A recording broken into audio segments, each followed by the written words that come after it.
اعوذ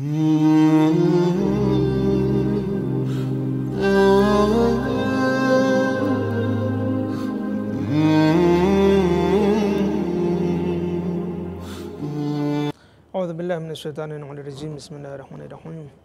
الحمدللہ رب العالمین والصلاة والسلام علی محمد وآلہ الطاہرین ولعنۃ اللہ علی اعدائہم اجمعین۔ ماہ مبارک رمضان میں قرآن و اہل بیت علیہ السلام کے دفاع کے حوالے سے سماحت السید مرجع دینی صادق الشیرازی علیہ حفظہ اللہ نے جو گفتگو کی، اس میں آپ نے یہ بیان کیا کہ اہل بیت علیہ السلام کا دفاع، قرآن مجید کا دفاع کسی زمانے میں واجب عینی تھا، لیکن اب یہ کسی زمانے میں واجب کفائی تھا، لیکن اب یہ واجب عینی بن چکا ہے۔ فرق دونوں کا آپ حضرات کو معلوم ہے کہ واجب کفائی اور واجب عینی میں کیا فرق ہے۔ واجب عینی وہ ہے جو ہر شخص پر واجب ہو، یعنی کسی دوسرے کے انجام دینے سے وہ فریضہ دوسرے کے اوپر سے ختم نہیں ہو جاتا، بلکہ اسے انجام دینا ضروری ہوتا ہے۔ جیسے ہی صبح کے یہ جو نماز پنجگانہ ہمارے سامنے ہے، صبح کے ظہرین کی، مغرب اور عشاء کی، اس میں کیا ہے، اگر کسی نے ایک کمرے میں کچھ لوگ موجود ہیں، کسی ایک نے صبح کی نماز پڑھ لی، تو کیا باقی جو 4 لوگ سو رہے ہیں ان کے اوپر نماز نہیں ہوگی؟ ان کے اوپر واجب ہے، یعنی وہ واجب ہے جو ہر ایک پر ہے، جس کے واجب عینی کہا جاتا ہے۔ واجب کفائی کیا ہوتا ہے؟ جیسے میت کو نماز جنازہ پڑھنا یا اسے کفن پہنانا یا دفن کرنا، یہ کیا واجب کفائی ہے۔ واجب کفائی کا مطلب یہ ہوتا ہے کہ چند لوگوں نے اگر انجام دے دیا، یا کسی ایک، یعنی شروع میں تو سب کے اوپر واجب ہوں، جب تک میت دفن نہیں ہوئی ہے، جب تک اسے غسل نہیں دیا گیا، جب تک اسے کفن نہیں پہنایا گیا، تب تک ہر ایک پر واجب ہے کہ اس فریضے کو انجام دے۔ لیکن اگر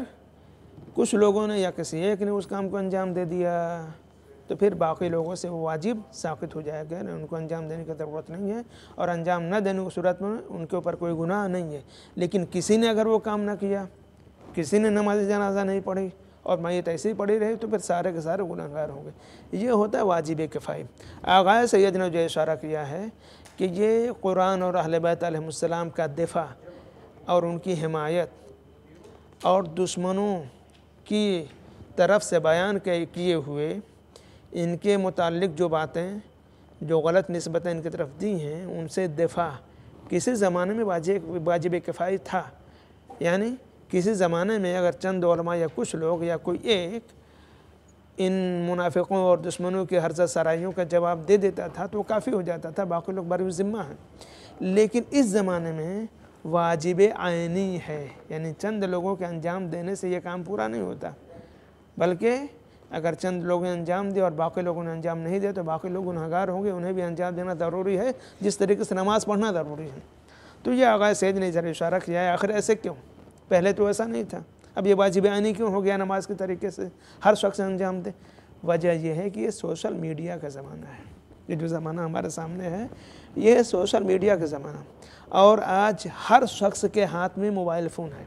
اور اس موبائل فون کے ذریعے سے قرآن اور اہل بیت علیہ السلام کے درمیان کیا کیا ہرزہ سرائیاں کی جا رہی ہیں، کیسی کیسی تہمتیں لگائی جا رہی ہیں، اور کیا کیا نسبتیں دی جا رہی ہیں، اہل بیت علیہ السلام کے درمیان کیسا کیسا پروپیگنڈا کیا جا رہا ہے، ان کے خلاف کیسے کیسی باتیں کی جا رہی ہیں، یہ ہر ایک تک پہنچ رہی ہیں۔ لہذا اب ضروری یہ ہے کہ جتنے بھی حضرات اہل بیت علیہ السلام سے چاہتے ہیں، ان سے محبت کرتے ہیں، ان کی ذمہ داری یہ ہے کہ وہ ان باتوں کا جواب دیں، اہل بیت علیہ السلام کا دفاع کریں، کیونکہ تاکہ ہر شخص کے کانوں تک اور ہر ایک کے ذہن و دماغ تک جو یہ غلط باتیں پہنچائی جا رہی ہیں، قرآن مجید کی غلط تفسیر کی جا رہی ہے، احادیث معصومین علیہ السلام کی غلط تعویل کی جا رہی ہے، غلط مطلب نکالا جا رہا ہے، آپ کی سیرت کو غلط طریقے سے پیش کیا جا رہا ہے، یہ ہر ایک تک پہنچ سکے۔ اب چند باتوں کی طرف میں اشارہ کرتا ہوں۔ مثلا یہ کہا جاتا ہے کہ حضرت علی علیہ السلام نے غاصب خلفاء کے زمانے میں جو اپنے شرعی مسائل حل کیے، تو آپ تو دین کی مدد کر رہے تھے، آپ تو شریعت کی مدد کر رہے تھے، لیکن اس چیز کو ان لوگوں نے کیا سمجھا؟ اس کو انہوں نے یہ سمجھا کہ یہ ان دونوں کے درمیان دوستی اور محبت اور عشق کا کیا پیمانہ قرار دے دیا ہے۔ جبکہ تو امام علیہ السلام کیا کر رہے تھے؟ مولا کائنات امیرالمومنین علیہ السلام دین کی مدد کر رہے تھے، اسلام کی مدد کر رہے تھے، نہ یقین لوگوں کی مدد کر رہے تھے۔ وہ الگ بات ہے کہ ضمن ان کی مدد ہو جا رہی تھی۔ انہیں فرض کریں اگر کوئی ایسا مسئلہ آیا ظاہراً اس ظاہری بنیاد پر اس مسئلے میں اور اس سزا کی وجہ سے اگر خلیفہ وقت سزا دیتا جو مسلمانوں کا خلیفہ تھا، رسول کا خلیفہ نہیں تھا، اگر وہ اس کے کسی غلط فیصلے کی وجہ سے کسی کو غلط قتل کر دیا جاتا، کسی کو غلط پھانسی دے دی جاتی، تو الزام کس کے اوپر ہوتا تھا؟ جس نے فیصلہ دیا ہے، جس نے غلط فیصلہ کیا۔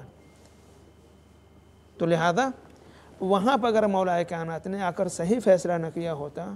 تو ظاہر سی بات ہے غلط فیصلے کے نتیجے میں جو شخص قتل ہوتا، اس کے جو رشتہ دار تھے، اس کے جو ورثہ تھے، وہ پھر انتقام کی آواز کس کی طرف لے کے جاتے ہیں؟ اس کی طرف، اس کے پاس جاتے جس نے غلط فیصلہ کیا تھا۔ لہذا اس جہت سے اور دیکھا جائے اس پہلو سے تو واقعاً وہ جو بات کہی گئی ہے لولا علی لہلکا، اپنی ہلاکت والی بات علی نہ ہوتے تو ہم ہلاک ہو جاتا، خلیفہ وقت ہلاک ہو جاتا، خود اپنے زبان سے اقرار کیا جا رہا ہے۔ تو اس جہت سے، اس ضمن سے آپ نے